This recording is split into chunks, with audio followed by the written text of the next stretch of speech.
seriously, how was I supposed to see that I could go up here? The camera didn't show me that I could go up. Like, a lot of times you go into a room in a dungeon in this game, and the camera pans around. But it didn't pan around to show me that I could go up here. The camera is not high up enough. So how was I supposed to see above Link enough to see that I could go up there? There's so many dungeons early in the game where you wander around lost, getting stuck. And oddly enough, that doesn't really happen nearly as often as you progress through the game. It just doesn't seem like both the 3D Zelda games that I've played, they don't really have good early dungeons. Well, in Wind Waker's case, the early dungeons were actually the best of the worst, but they still were pretty boring. This is basically called the Bubbling Fortress. Not nearly as interesting as the Gerudo one, though. You'll see that later. Like the Gerudo Desert one, I mean. Gerudo Fortress is its own completely separate thing. I think it was supposed to be a really stupid and boring stealth section in Ocarina of Time. At least Ocarina of Time didn't force you to walk around very slowly in barrels. Why was a key in a very, like, why was a key in a brown chest? The brown chest is supposed to contain the least valuable stuff. And it's because most of the game is pretty consistent with keeping keys in blue chests.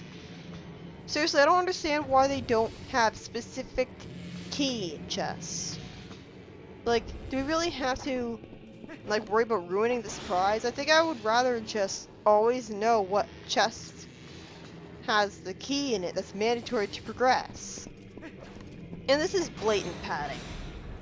All you're doing is just standing around waiting over and over again for the platform to flip over right. And of course, if it flips you over, then you fall into the water and have to start all over again. The Goron's Ruby is on the doors here, just like in Ocarina of Time. In fact, there's a lot of comparisons to Ocarina of Time in this game. Like I said at the beginning, it's Ocarina of Time again, and people hate it because it's too similar to their favorite game in the series, and apparently that makes it bad for some reason. Whatever. I don't usually like the designs of the Gorons that don't look like every other Goron, but I do deeply appreciate the effort that they put into actually bothering to make different looking models for once. Like, Ocarina of Time basically had almost every Goron look the same.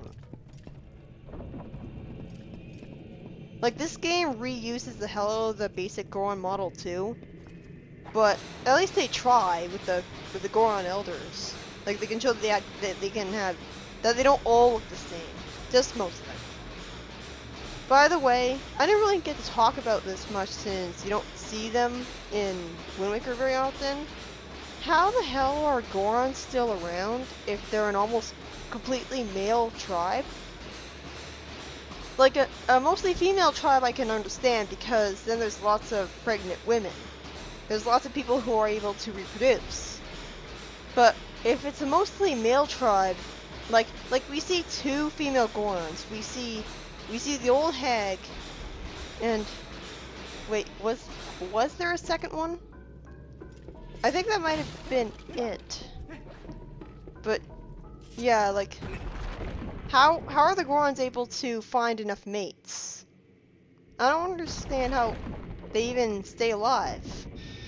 It's never explained that they literally come from rocks that were somehow created to get life. It's like, do the female Gorons just die really early? Like, right after reproducing? Is that what happens? And it's like there's no female Gorons for the kid Gorons to mate with when they're older. But anyways, this is a pretty annoying boss fight. Every time I fight an enemy with armor in this game, it feels really cheap. Like, every attack is mapped to the same button. So it doesn't feel like a well-designed challenge if they expect you to use a very specific attack. Like, I may hate the hell out of the motion controls in Skyward Sword, but I can at least commend them for making it a lot easier to do specific attacks. Provided that the motion controls actually register your movements properly, and didn't just not realize that you're using a Skyward Strike, or thrusting. Oh god, the Wii really sucks at telling when you're thrusting. That sounds wrong. But yeah, I think in Skyward Sword, you just thrust the sword at this Goron, and that would have been a lot easier. But instead, like, I'm using the wrong attacks because every attack is mapped to the same button. And it's like, his punch has so much range that of course it's going to hit me. Why can't the spin attack be mapped to a different button? There's so many times in this game, like, the vast majority of the time I use an attack other than the spin attack, it's by accident, because every attack is the same button. I don't want to use these stupid weak attacks that suck. Why is he able to lower his arms that are armored so quickly? It feels cheap. Not to mention that when you finally get him rolled into a ball, you're extremely stiff in how you move around after grabbing onto him, so you can only throw him left or right. And once you start holding left or right, you're forced to throw him all the way left or all the way right. And that can generally cause him to just be thrown back onto the platform. And that wastes your time. That's several seconds of your life that you'll never get back. And this is a Goron. Why does he care about being thrown in the lava? Like, he bounces out of it just fine, so why is constantly throwing in the lava? Why is throwing in the lava what eventually stops the fight? Like, obviously he doesn't like it, but he's not showing any burns.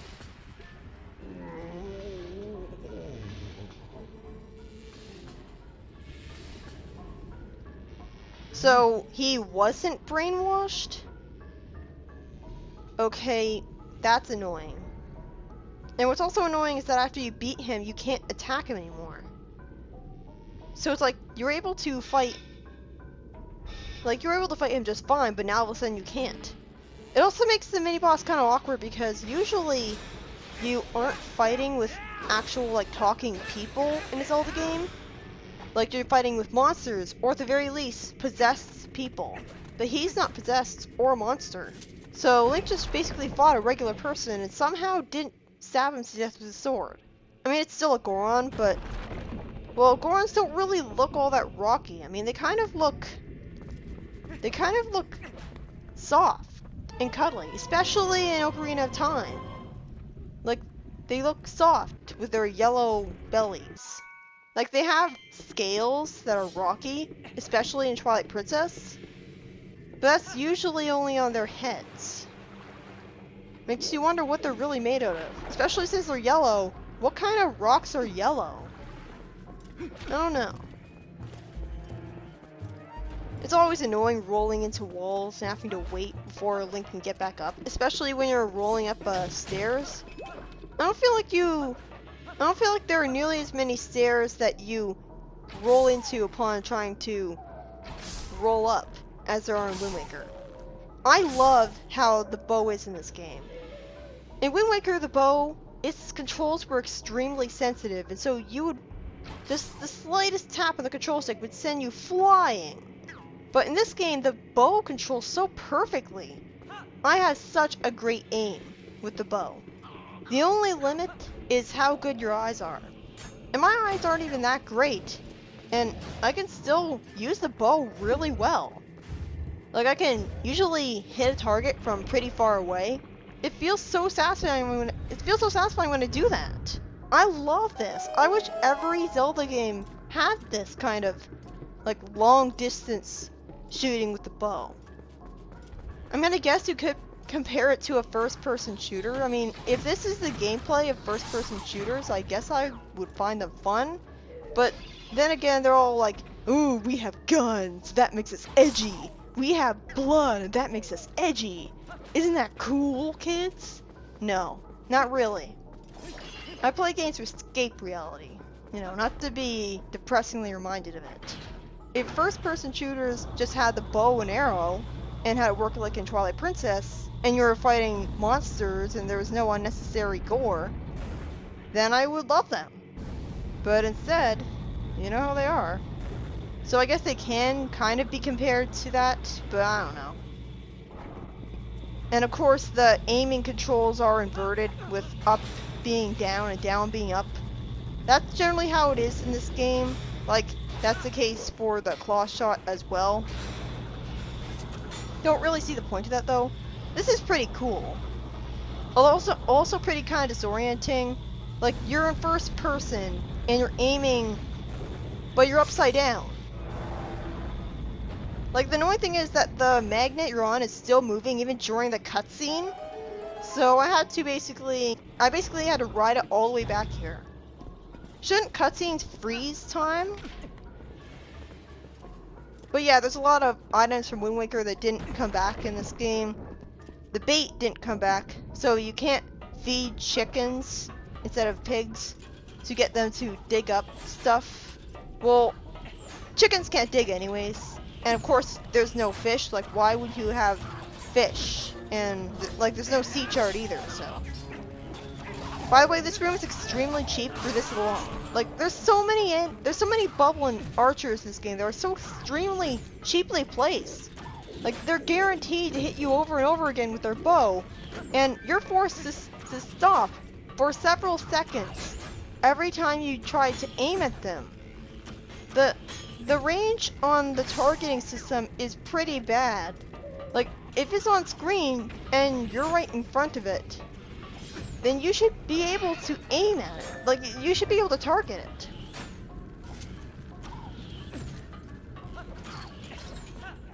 The controls are also kind of slippery at times. I did not mean to roll into that lava. But yeah, the targeting system in this game isn't really that great. It sucks at determining what you want to target. Like, you really learn to feel the pain of that much later in the game. Like, and the most annoying thing of all is that the targeting system can target through walls, which is never something you want. It can even target things that are below you and through walls. And not only that, but when the enemies get too far away from you, which shouldn't really be a problem that can happen constantly, like, you should always remain targeting them as long as they're in front of you and you targeted them before. But no, like, if the enemy gets too far away from you, then you'll automatically untarget it, and the game will still realize that you're holding L, but instead of continuing to target it, like it should respond with, instead, it'll just center the camera, and like have the black horizontal lines on the top and bottom of the screen.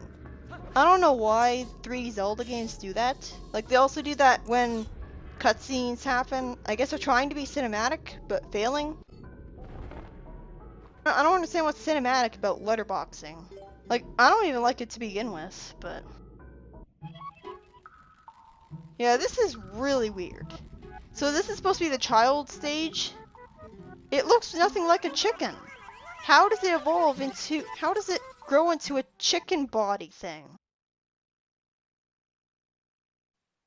I think I went out of here to get milk from the hot spring. Well, it sure is convenient that these guys can warp you. Makes me wonder why they didn't just warp back to their home if they're so desperate to get there. Like, seriously, do they have to know what it looks like? Because I'm sure they do. I mean, they're familiar enough with it to call it their home. So why can't they just warp back to their home? But yeah, there's a lot of items that this game didn't have from Wind Waker. It doesn't have the delivery bag, which means that you can't decorate towns with decorative statues anymore. Ah, well. I mean, I really hated how you could only have like 3 decorative statues at once. And like, there's a lot of times where you'll get letters and stuff. Like, you'll get temporary items, and their only purpose is to give them to NPCs. But you don't need a delivery bag to do that. So it makes sense that they got rid of that mechanic. It was really just taking up space in the inventory. And there's not much space that the inventory wheel in this game can hold. So it makes sense to not have too many unnecessary items. They also don't have the picto box, so you can't take pictures anymore. It was a nice novelty, I guess, but all it did was force a really stupid, obnoxious side quest down on you if you wanted 100%. Seriously, fuck taking a picture of everything in the game. It was a nice novelty, though. And of course, the skull hammer was pretty cool, though you attacked so slowly with it that there was no point trying to use it as an item. The grappling hook was cool, though the claw shots in this game are way cooler. And it takes too long to grab onto something with a grappling hook anyways. And the vine swinging kind of sucked, so I'm glad that's gone.